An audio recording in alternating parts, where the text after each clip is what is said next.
Hello, আজ আবার একটা নতুন রেসিপি নিয়ে চলে এলাম রোজির রান্নাঘরে। চিকেন কাটলেট দেখুন, আশা করছি সবার ভালো লাগবে। রেসিপিটা শুরু করছি। প্রথমে চিকেন কিমা নিতে হবে, সেটার জন্য ব্রেস্ট চিকেন চাই। ব্রেস্ট চিকেন নিয়ে চিকেনের যে সমস্ত ব্রেস্টগুলো আছে সেগুলো নিয়ে আমি কিমা বানিয়ে নিয়েছি। এবার তাতে লেবু মেশালাম। দেখতে থাকুন, ঘরে থাকা সাধারণ ইনগ্রিডিয়েন্টসেই আপনাদের তৈরি হয়ে যাবে। গোলমরিচ দিলাম, আর একটু জিরে গুঁড়ো দিলাম, আর সামান্য একটু গরম মশলা, সবই খুব অল্প করে দিচ্ছি আমি। এরপর দিলাম লঙ্কা কুচি, তারপর সামান্য একটু চিজ বা মেয়োনিজ, যেটাই থাকবে আপনার হাতের কাছে, লিকুইড চিজ বা মেয়োনিজ, না দিলেও কোনো অসুবিধা নেই। পেঁয়াজ কুচি, ধনেপাতা কুচি। এরপর সব কিছু মিশিয়ে ভালো করে এটাকে মেখে নিতে হবে। সব ইনগ্রিডিয়েন্টসগুলো মেখে নিয়ে এরপর নুন দিলাম। নুনটা আগে আমি দিইনি, তাই নুনটা দিয়ে নিলাম। দিয়ে বলের আকারে ঘুরে ঘুরে রেখে দিতে হবে। এটা আপনারা যখন তখন করতে পারেন। যদি আপনাদের ঘরে চিকেন আসে, ব্রেস্টগুলো আমরা অনেক সময় খাই না, রেখে দিই। আমাদের ঘরে তো এরকম বেশিরভাগই হয়। ব্রেস্ট আমাদের ঘরে কেউ খেতে চায় না, ব্রেস্টের পিসগুলো, সলিড পিসগুলো, তা সেগুলোকে রেখে দেওয়া হয়। পরে এগুলোকে দিয়ে আমরা কাটলেট, চিকেন পকোড়া নানান রকমভাবে বানাই। দিয়ে এটাকে বলের আকারে করে আমি 10 মিনিট রেখেছিলাম ডিপ ফ্রিজে। দিয়ে বার করে নিয়ে এসে এবার এটা শেপ দিচ্ছি কাটলেটের আকারে। এটা করার সময় খুব সাবধানে করবেন, নাহলে ভেঙে যাওয়ার ভয় থাকে। কাটলেটের আকারে গড়ে তারপর এটাকে ব্রেড ক্রাম্বসে ভালো করে মাখিয়ে নিতে হবে। 2 পিঠ ভালোভাবে মাখিয়ে নিয়ে তারপর এটাকে ডিমের গোলায় দিতে হবে। এই বৃষ্টির দিনে করে খাবেন, একবারে বিকেলে স্ন্যাক্সের তো পুরো জমে যাবে চায়ের সঙ্গে। আর আমাকে জানাবেন, অবশ্যই আমাকে কমেন্টে জানাবেন কিরম হলো। এই সময়টা খুব সাবধান, ভেঙে যাওয়ার খুব ভয় থাকে। ব্রেড ক্রাম্বে দিয়ে তারপরে ভালো করে মাখিয়ে তারপরে যেতে হবে ডিমের গোলায় দিতে হবে। ডিমের গোলাটা মাখিয়ে আবার ব্রেড ক্রাম্ব মাখাতে হবে। তাই এই টাইমটা খুব আস্তে আস্তে, খুব সাবধানে করবেন।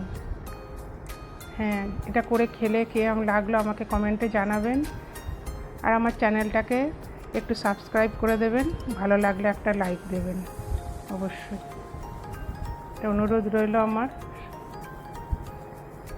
আবার একটা করে দেখাচ্ছি।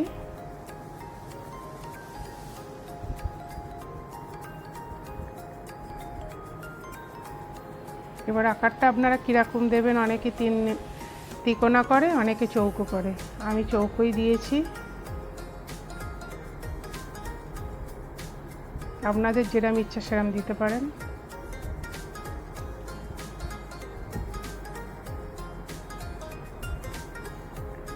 আর একটা করে দেখালাম যাতে আপনাদের সুবিধা হয়।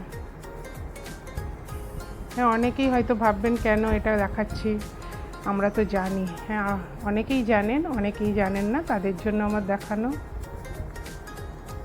এই কাটলেট আমি 2 রকম জানি, আর এক রকমভাবে জানি, সেটাও আমি একদিন আপনাদের দেখাবো। এটা যেমন কিমা করে করছি, ওটা কিমা করি না, সেটাও আবার একদিন দেখানোর চেষ্টা করব। এটা করার পর আমি 1 ঘন্টা ফ্রিজে রেখেছিলাম। 1 ঘন্টা পর ফ্রিজ থেকে বার করে এনে এটাকে ভাজতে দিলাম।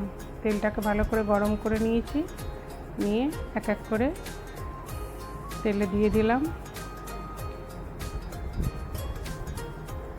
1 ঘন্টা রাখলে এটা ভালো সেট হয়ে যায়। আর এই অবস্থায় যেরকম ফ্রিজে রেখেছিলাম, ওই অবস্থায় আপনারা ওটাকে ডিপ ফ্রিজে রেখে দিতে পারেন।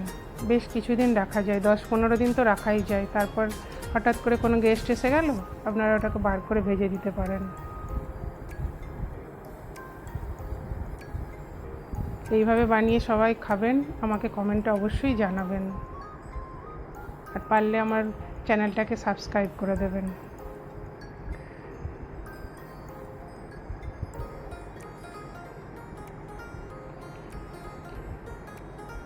কিরম লাগলো খেয়ে অবশ্যই জানাবেন, বারবার একটাই কথা বলছি। আমার দু পিঠই ভালোভাবে ভাজা হয়ে গেছে। এবার আমি এগুলোকে তুলে নেব, নিয়ে সার্ভ করব। দেখুন আমার দু পিঠই ভালোভাবে ভাজা হয়ে গেছে। ঠিক এইরকম অবস্থায় এগুলোকে তুলে নিতে হবে। আর হ্যাঁ, যখন তুলবেন আঁচটা জোরে রাখবেন, তাহলে যেটুকু তেল থাকে সেটুকু ছেড়ে যাবে।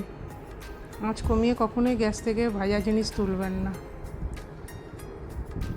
আঁচটা জোরে রেখে এগুলোকে তুলে নিতে হবে। এবার আমি সার্ভ করে দিলাম। আর দেখুন ভেতরটা কীরকম সুন্দর হয়েছে, খেতে অসাধারণ হয়েছিল। সবাই করে খাবেন, আমাকে কমেন্টে জানাবেন। আর আমার চ্যানেলটাকে সাবস্ক্রাইব করে দেবেন আর একটা লাইক দেবেন।